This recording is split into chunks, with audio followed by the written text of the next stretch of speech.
ஹாய்ஸ் நான் ஜெசோனா. First of all எல்லாத்துக்குமே happy new year. இன்னைக்கு நம்ம இத பத்தி பார்க்க போறோம் அப்படின்னு பார்த்தீங்கன்னா, 2026 புதிய வருடம் தொடங்கியாச்சு.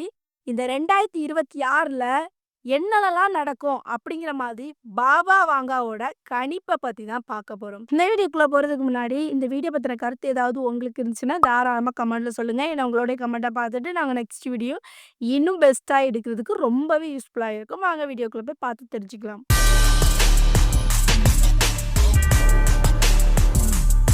ஃபர்ஸ்ட்டு பாபா வாங்கா 2026ல என்னலாம் சொல்லியிருக்காங்க அப்படின்னு நம்ம பார்த்தோம் அப்படின்னு பார்த்தீங்கன்னா, ஐரோப்பாவின் மக்கள் தொகை வீழ்ச்சி. அதாவது பாபா வாங்காவோட கணிப்புப்படி வந்து 2026ஆம் ஆண்டுல ஐரோப்பாவின் மக்கள் தொகை மிக கடுமையாக குறையும் அப்படிங்கிற மாதிரி சொல்றாங்க. அதாவது எக்ஸாம்பிளுக்கு வந்து போர் நடக்க வாய்ப்பு அதிகமா இருக்குது.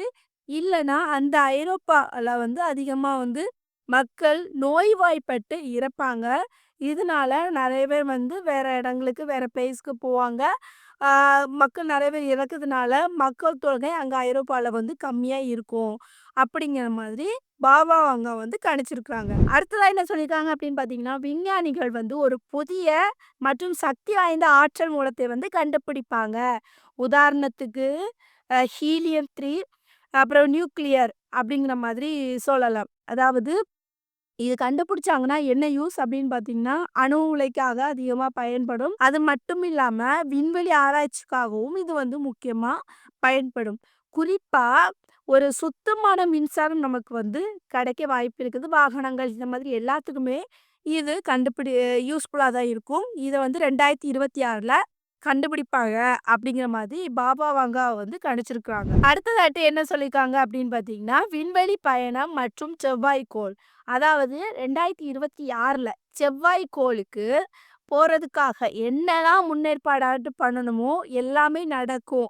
அப்படிங்கிற மாரி சொல்றாங்க. அதாவது 2026லேருந்து 2028 காலகட்டத்தில இதெல்லாம் நடக்கும். சக்சஸ்ஃபுல்லா முடியும் அப்படிங்கிற மாரி பாபா வாங்கா சொல்லியிருக்காங்க. பொதுவா நம்ம வந்து இது இப்பவுமே நடந்துட்டு தான் வருது. அதாவது செவ்வாய் கிரகத்துக்கு போறதுக்காக எலான் மஸ்க் கூட அவர் எல்லாமே என்னெல்லாம பண்ணணுமோ அது எல்லாத்தையுமே வந்து ரெடி பண்ணிட்டு தான் வராரு. கூடிய சீக்கிரத்துக்குள்ள செவ்வாய் கிரகத்துக்கு போணும் அப்படிங்கிற மாதிரி சொல்லிட்டு இருக்காரு. சரி அடுத்ததாட்டு பாபா வாங்க என்ன சொல்லியிருக்காங்க அப்படின்னு பார்த்தீங்கன்னா, துருவப்பனி உருகுதல் மற்றும் கடல் மட்டம் வந்து உயர்வு அப்படிங்கிற மாரி சொல்லியிருக்காங்க. அதாவது என்ன குறிப்பா சொல்லணும்னா, காலநிலை மாற்றம் காரணமாக துருவப்பகுதியில உள்ள பனிகள் எல்லாமே உருகும்போது, கடல் மட்டம் வந்து நீர் மட்டம் அதிகமாகும். இதனால கடற்கரையோரங்கள் இருக்கிற வீடுகள் எல்லாமே வந்து பாதிக்கப்படும். அப்படிங்கிற மாதிரி சொல்லியிருக்காங்க. அதாவது குறிப்பா வந்து சொல்லப்போனா, காலநிலை மாற்றங்கள் வந்து நடந்துட்டு தான் இருக்குது. இப்போ உதாரணத்துக்கு பாலைவனத்தில பனி பெய்யுது சொல்றாங்க. பாலைவனத்தில மழை பெய்யுது சொல்றாங்க. இப்படிங்கிற மாதிரி அ காலநிலை மாற்றத்தினால ஒவ்வொரு இடங்கள்ல ஒவ்வொன்னா இருக்குது. அப்போ இந்த 2026ல துருவ பகுதியில உள்ள பனி வந்து எல்லாமே உருகும்போது, மோஸ்ட்லி தண்ணி எங்க போகும்? கடல்ல தானே இருக்கும் தண்ணி அவ்வளோ. வேற எங்கேயும் போகாதுல்ல. அதனால நீர்மட்டம் அதிகரிக்கிறதுனால, அந்த தண்ணி வந்து கடற்கரை அதாவது கடலோர பகுதிகள்ல வந்து வீடுகள்லாம் அதிகமா இருக்கும்ல, அவங்க வீட்ல வந்து அடிச்சிட்டு போவும் அப்படிங்கிற மாதிரி பாபா வந்து கணிப்புப்படி சொல்லியிருக்கிறாங்க. அடுத்ததா என்ன சொல்லியிருக்காங்க அப்படின்னு பார்த்தீங்கன்னா, மருத்துவத் துறையில உறுப்பு மாற்றும் அறுவை சிகிச்சை துறையில் மிகப்பெரிய மாற்றம் ஏற்படும் அப்படிங்கிற மாரி சொல்லியிருக்காங்க. உதாரணத்துக்கு உங்களுக்கு சொல்லப்போனா, இப்போ ஒருத்தங்களுக்கு அட்டாக் வந்துடுச்சு. சரியா?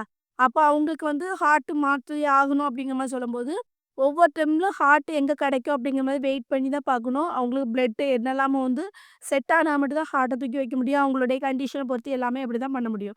ஏனே அப்படி இல்ல. அ ஹார்ட் அட்டாக் வந்துட்டு அப்படின்னு பார்த்தீங்கன்னா, செயற்கையாவே அந்த ஹார்ட்ட தயாரிக்கிறது மாதிரி, இந்த மாதிரி மருத்துவ வளர்ச்சி அதிகமா இருக்கும் 2026ல அப்படிங்கிற மாரி சொல்லப்படுது. இன்னொன்னு என்ன அப்படின்னு பார்த்தீங்கன்னா, மிஷின் மூலமா வந்து குழந்தை பெத்துக்கிறது இந்த மாதிரியுமே வந்து நடக்கும் அப்படிங்கிற மாரி சொல்றாங்க. அது மட்டும் இல்லாம மருத்துவத் துறையில இன்னொரு மாபெரும் வந்து புரட்சிய வந்து ஏற்படுத்தும் அப்படிங்கிற மாரி சொல்லியிருக்காங்க. அதாவது குறிப்பா மருத்துவத் துறையில வந்து இப்போ ஒரு புற்றுநோய்க்காக மருந்தே கிடையாது அப்படிங்கிற மாரி சொல்லப்படும்ல. அதே மாதிரி குணப்படுத்த முடியாத நோய் வந்து இருக்கும்ல, அந்த நோய்களுக்கு இந்த ஆண்டுல மருந்து வந்து கண்டுபிடிப்பாங்க.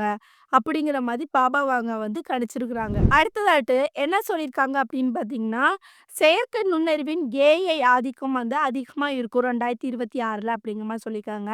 அதாவது நம்ம உதாரணத்துக்கு வந்து நம்ம இப்பவுமே கடந்த 2025லயே அதிகமா நம்ம பார்த்துருப்போம். ஏஐ தொழில்நுட்பம் வந்ததுனால அதிகமானவங்களுக்கு வந்து வேலை இல்ல.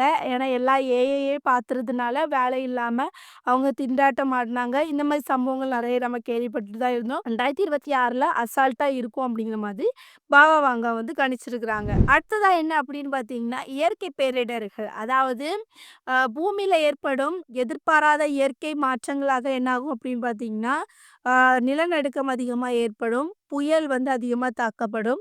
இந்த மாதிரி செயல்கள் வந்து 2026ல நடக்கும். அப்படிங்கிற மாரி பாபா வாங்கா வந்து சொல்லியிருக்காங்க. பட் இதெல்லாம் நம்ம என்னத்துக்கு பார்த்து தெரிஞ்சுக்கிடுறோம் அப்படின்னு பார்த்தீங்கன்னா, பாபா வாங்கா வந்து 2026ல இதெல்லாம் நடக்கும் அப்படிங்கிற மாரி அவங்க கணிக்க மட்டும் தான் செஞ்சிருக்காங்க. பட் நம்ம வந்து பாபா வாங்காவே சொல்லிட்டாங்களே 2026ல இதெல்லாம் நடந்துருமோ அப்படிங்கிற மாதிரி பயப்படணும் அப்படிங்கிற மாரி அவசியம் கிடையாது. ஏன்னா காலநிலை மாற்றம் எப்பனாலும், எந்த நாள்னாலும், எந்த டைம்லனாலும் மாறுபட்டுட்டே தான் இருக்கும். அதனால பாபா அவங்களே சொல்லிட்டாங்கல்ல, இதுதான் நடக்கும் அப்படிங்கிற மாதிரி ஒரு கிடையாது. இது ஒரு கணிப்பு மட்டும் தான் 2026ல என்னலாம் நடக்கும் அப்படிங்கிற மாதிரி கணிப்ப நான் வந்து உங்களுக்கு எடுத்து சொல்லியிருக்கேன். அதனால பாபா அவங்க சொல்லிட்டாங்க அப்படிங்கிற மாதிரி பயப்படணும் அவசியம் கிடையாது. ஒரு முன்னெச்சரிக்கையா என்னலாம் பண்ணலாமோ, அத வந்து வேணா பண்ணிக்கலாம். புயல் வரும் அப்படிங்கிற மாரி சொல்லியிருக்காங்க. அப்புறம் இயற்கை நிலநடுக்கம் வரும். இப்படி நெறைய விஷயங்கள் இருக்குது. விவசாய நிலங்கள் பாதிக்கப்படும். இப்படிலாம் இருக்குல்ல. அது எல்லாமே நம்ம வந்து தக்க வச்சு கொள்ளலாம். ஒரு சேஃப்டியா முன்னெச்சரிக்கையா எதுனாலும் பண்ணிக்கலாம். சரியா? மத்தபடி வந்து இதுதான் கம்பல்சரி நடக்கும் அப்படிங்கிற மாரி கிடையாது. இதுவரைக்கும் பாபா அவங்க சொன்னது ஒரு சிலருக்கு நடந்திருக்கு. இருந்தாலும் கம்பல்சரி அப்படிங்கிற மாதிரி கிடையாது. இது ஒரு அவங்க சொன்ன ஒரு கணிப்பு. சரி பாபா வாங்க இத எப்போ கணிச்சு சொல்லியிருந்தாங்க? எந்த வருஷத்துலருந்து கணிச்சு வெளியிட்டிருந்தாங்க அப்படின்னு நம்ம பார்த்தோம் அப்படின்னு பார்த்தீங்கன்னா, அதாவது 1911 முதல் 1996 வரை இருந்த காலகட்டத்தில அவங்க என்ன பண்ணியிருக்காங்க அப்படின்னு பார்த்தீங்கன்னா, ஒவ்வொரு வருஷமும் இது நடக்கும் அப்படிங்கிற மாரி எல்லாமே வந்து எழுதி வச்சிருக்காங்க. சரியா? ஆ சரி எப்படி பாபா வாங்காக்கு கணிக்கிற சக்தி வந்துச்சு அப்படிங்கிற மாரி சொல்லப்படுது அப்படின்னு பார்த்தீங்கன்னா, அவங்களுடைய 12 வயசுல புயல் காரணமாக அவங்க என்ன ஆச்சு அப்படின்னு பார்த்தீங்கன்னா, அவங்களுடைய 2 கண்ணும் போயிடுச்சு.